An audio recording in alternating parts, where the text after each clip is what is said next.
una unidad, como lo define Juan Fernández, una unidad geográfica que tiene 131.25 kilómetros cuadrados. Somos una especie de pequeña cuenca que no es tributario del RIMAX.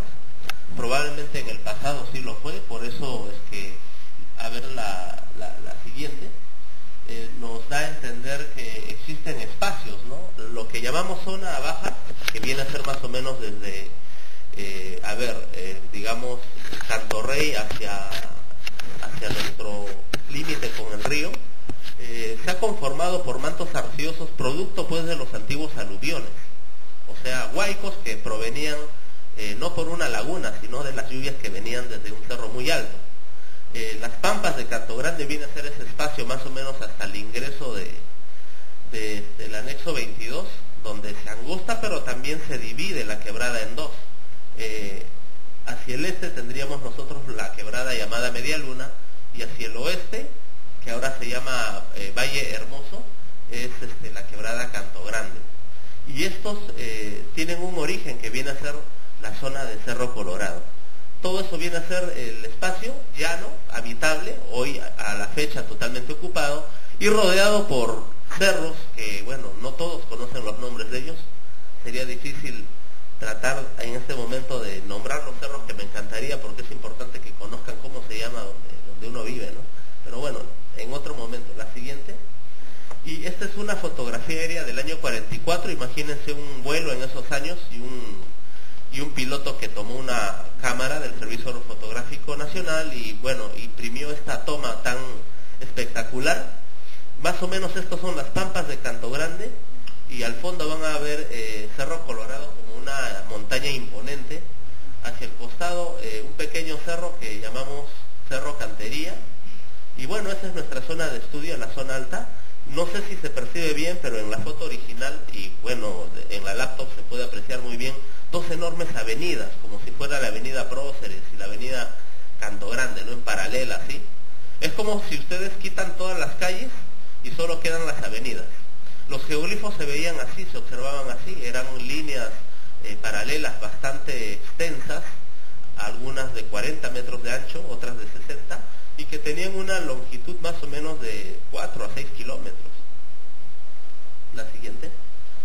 Esta es una vista satelital que ustedes las pueden observar ya gracias a estos programas tan sencillos de bajar en computadora, y van a ver cómo Canto Grande no hay un puntero, ¿no?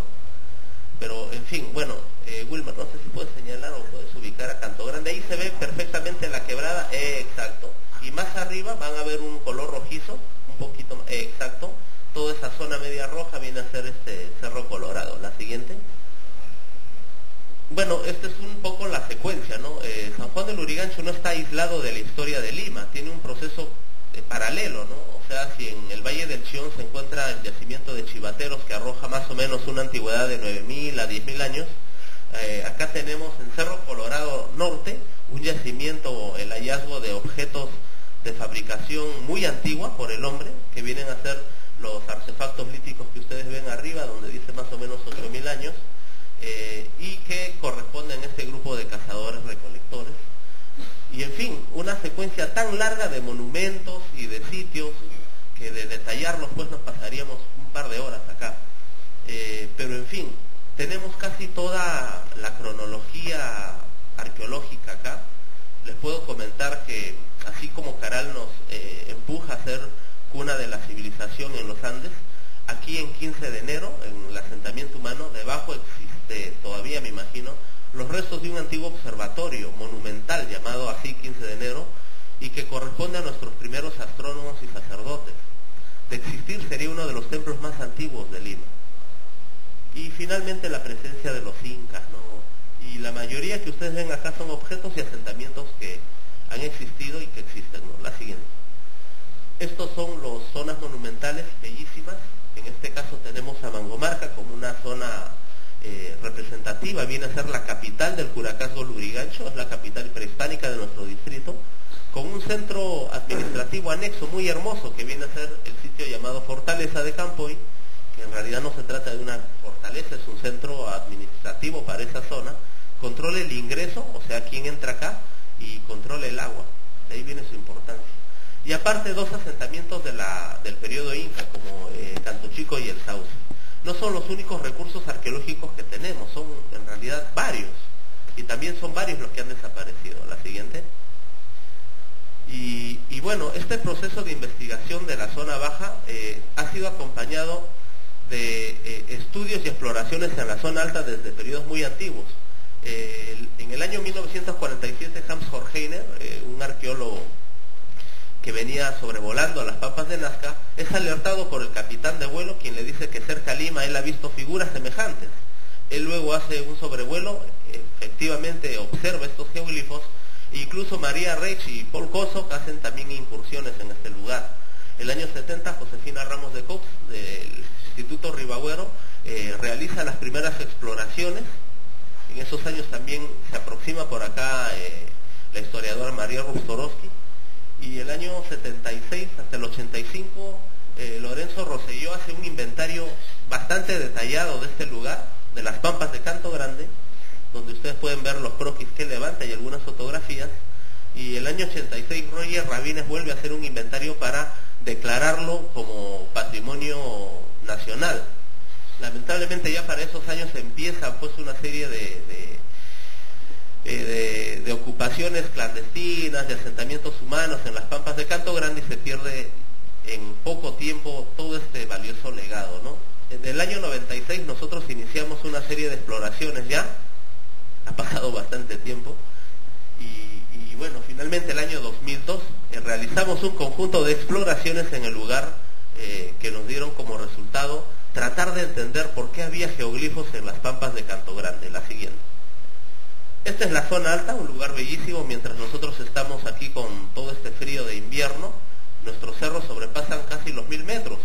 Entonces, imagínense, rompemos el techo de neblina y ahorita hay sol. Eso lo saben nuestros amigos de Jicamarca que vienen tostaditos por el calor que hace allá. Pero, en fin, y es un lugar muy bonito, con muchos lugares por visitar.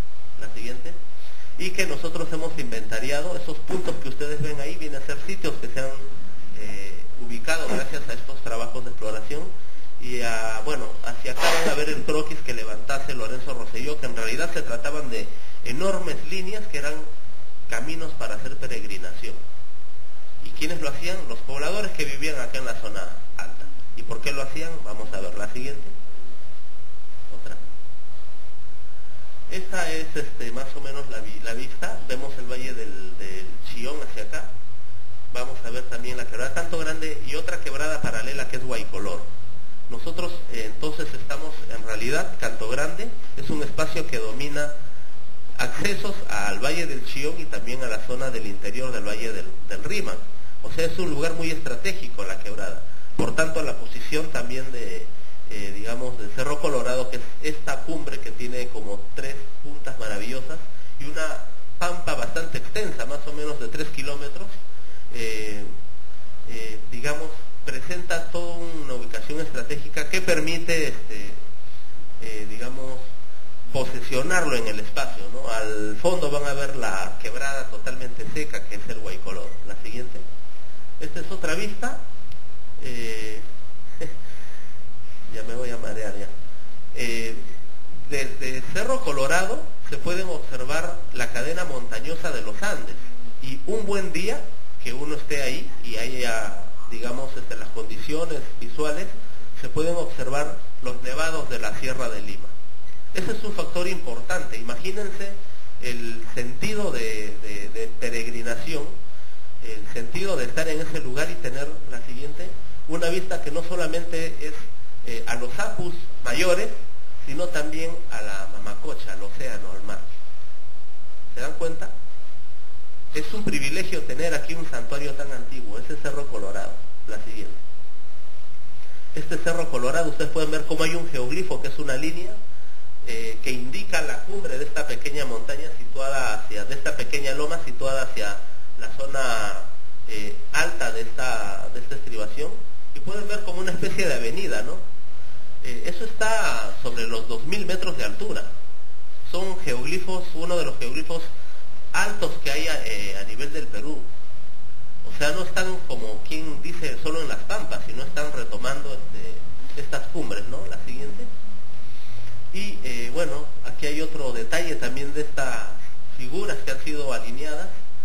Vemos acá todo un conjunto de figuras donde está es Luis Candela, ¿no?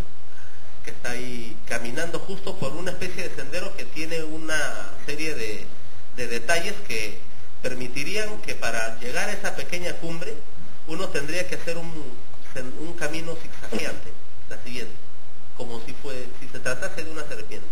Y vamos a encontrar alrededor de las cumbres estos aposentos pequeños que son estancias donde quienes llegaban a las cumbres pues de hecho pernoctaban, y eso significa que llegar ahí no solo merecía un gran esfuerzo, sino también llevar objetos, víveres, agua para permanecer durante un tiempo en el cual se tienen las ceremonias, ¿no?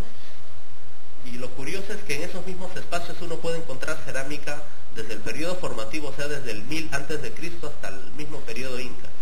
O sea, miren, como cerca de unos 2000 años de tradición religiosa en ese espacio. La siguiente.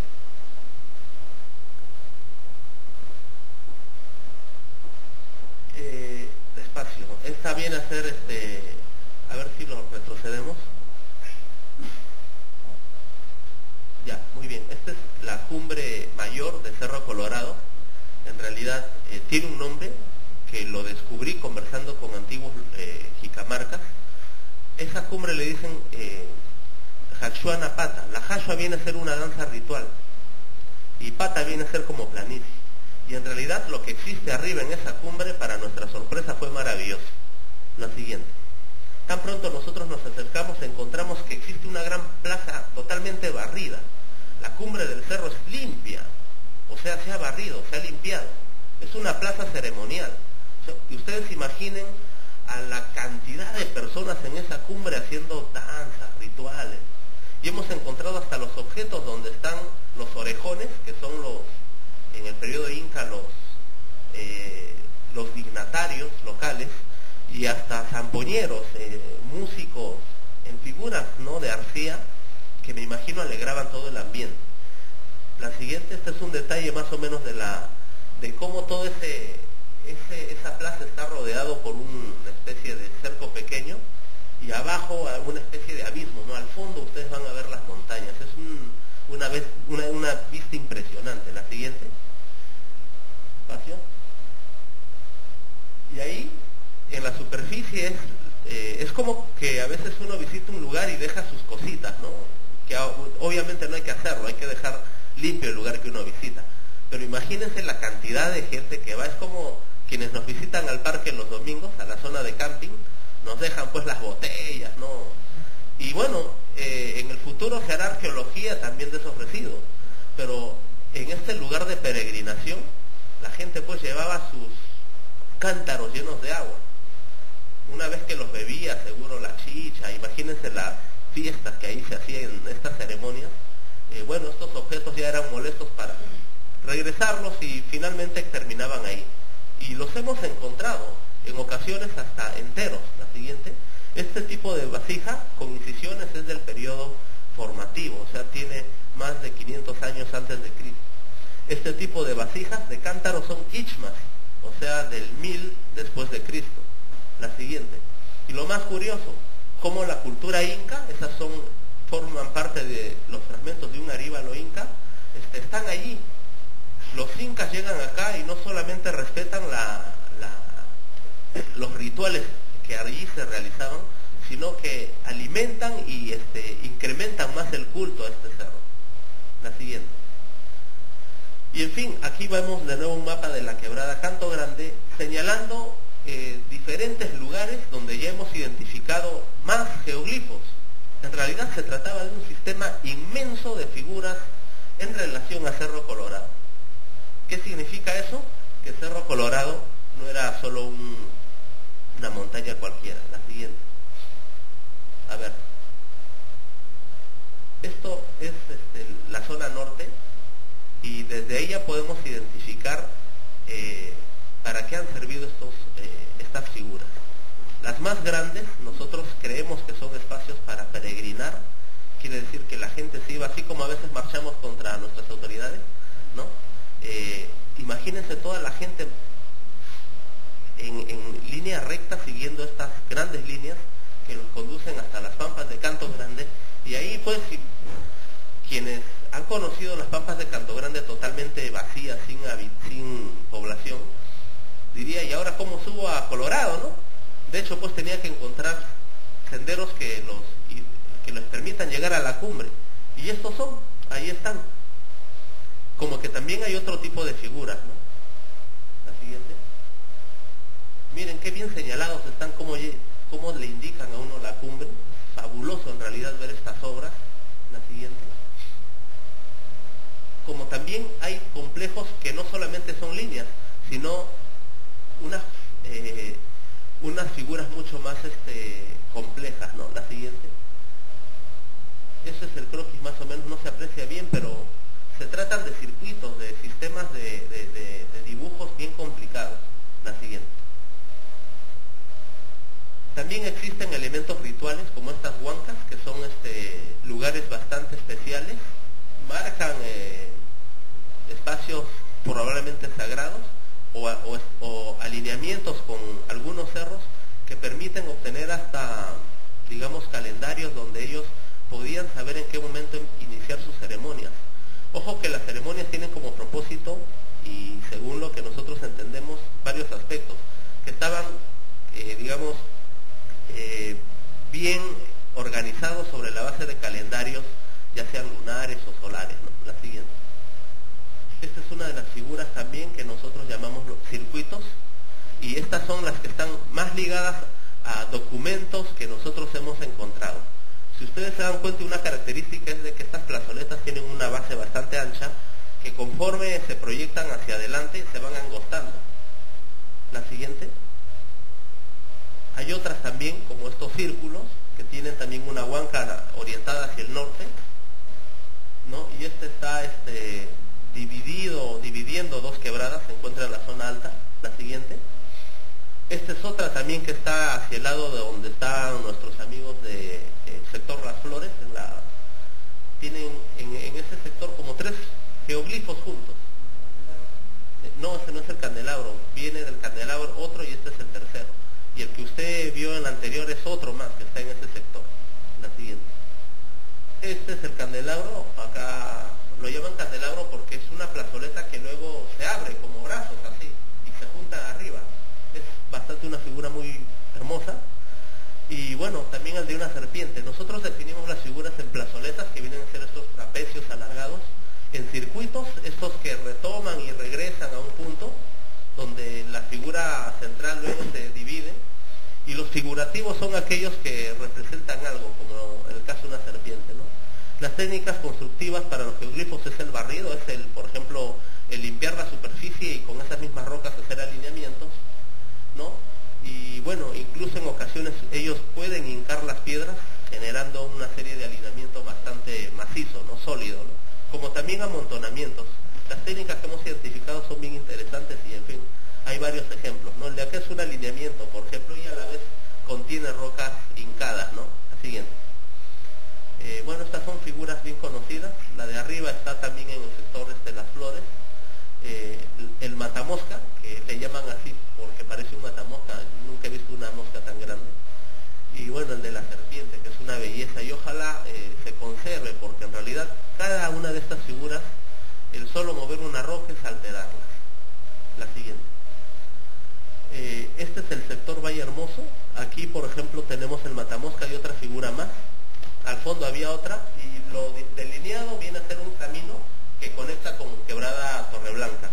El cuadrado en rojo viene a ser un sector donde nosotros identificamos un conjunto de estancias, de lugares de campamentos, que quiere decir que la gente que entraba por Torreblanca pernoctaba ahí, y en todas estas figuras realizaban ellos un conjunto de ceremonias. La siguiente. Pero todos teniendo como escenario, ¿no? Esto es la cerámica que se recuperó, es una porción, porque había cantidad de cerámica en ese lugar. La siguiente. Este es otro espacio también en Quebrada Medialuna, también tiene sus plazaletas, y en una parte plana también una zona donde había bastante, ¿no? Y bueno, pueden ver ahí incluso los huaicos, esos cauces bajan, ¿no?, en esa zona. La siguiente. Esta es media luna y con objetos y vasijas que hemos encontrado en la superficie, ¿no?, de las personas que han hecho estas cosas. Y miren cómo ese geoglifo está señalando esa quebrada, ¿no? Esa figura es bellísima. El día 24 vamos a hablar de la condición de estas figuras, porque, valgan verdades, mucho de lo que ustedes están viendo acá ya no existe. La siguiente. La siguiente. Esta es Quebrada Carnero, es un lugar también anexo, y ustedes pueden ver cómo esta figura está señalando la cumbre de ese cerro, y atrás está Cerro Colorado. La siguiente. Esta es la figura. Nosotros estamos ahí en la esquina, no sé si ven un punto rojo, es uno de nuestros compañeros, y como la cámara no nos da para poder plasmar la longitud de toda esta figura, ¿no? Quebrada Carnero es una zona todavía no ocupada y permite ver la cantidad tener una idea de la cantidad y lo complejo que era este sistema de geoglifos también en Canto Grande, ¿no? La siguiente. Otra. Acá vamos a ver otro conjunto también en Quebrada Carnero. Allí hemos remarcado un poco para que se pueda visualizar. La siguiente. Y acá en fotografías, ¿no? Pueden ver la línea abajo como un camino, y como en la loma de ese cerro hay como una especie de flecha, ¿no? Es increíble ese lugar. A ver si Wilmer te ayudas ahí con identificar, ¿no? Exacto, hacia arriba, no más pegado a un poco. Ahí está, pueden ver ahí la línea, ¿no? La siguiente, por favor. Y esta, que es una especie de gran cruz, increíble, se puede ver hasta desde un vuelo, ¿no? Desde satélite se puede ver, es una cruz bien interesante, ¿no? Habría que ver si está orientada, quizás hasta con la Cruz del Sur, ¿no? Es bien curioso este detalle. Es una chacana. La siguiente, por favor. Cerro Cantería es otro elemento interesante de Quebrada Canto Grande. Es del periodo Chavín. Y bueno, no solo es un montículo que también falta excavar, la siguiente, sino que también expone estos elementos maravillosos que son petroglifos. Miren digamos, orgullosos que debemos de sentir que en nuestro territorio exista tanta variedad arqueológica, ¿no? Y miren también, tratemos de pensar cuánto se ha perdido. La siguiente. Finalmente, esta parte es muy interesante, porque viene a ser la transcripción de manuscritos muy antiguos que pueden dar luces para qué servían estas figuras. Cuando uno lee el manuscrito del Padre Ávila, que es del siglo XVII, encuentra datos bien interesantes y habla de rituales que hacían las comunidades de la sierra y también costeñas en relación a ciertos cultos a los cerros. Y se describe muy bien. Ellos dicen que había unos personajes llamados los Yancas, que eran quienes desde estructuras muy precisas observaban todos los días el paso del sol. Y cuando el sol salía por determinado lado, avisaban a la comunidad para que vaya en peregrinación hacia el fondo, hacia sus cerros, donde hacían competencias. Y eso es lo que dice, y todos los hombres y mujeres van a este cerro para adorar a Pariacaca. Se dice que según las instrucciones del Yanca, cuando ya están cerca del cerro, compiten para ver quién llega primero a la cumbre, y persiguiendo sus llamas, pequeñas corren muy rápidamente. Las imágenes de arriba son de